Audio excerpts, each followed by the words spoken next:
கந்தன் காலடியை வணங்கினார் கடவுள்கள் யாவரையும் வணங்குதல் போலே கந்தன் காலடியை வணங்கினார் கடவுள்கள் யாவரையும் வணங்குதல் போலே கந்தன் காலடியை வணங்கினார்.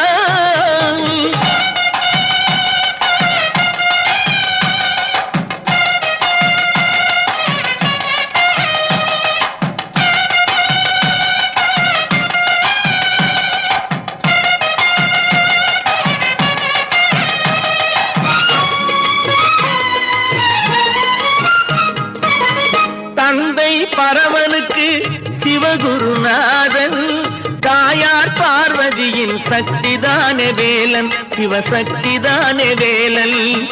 தந்தை பரமனுக்கு சிவகுருநாதன்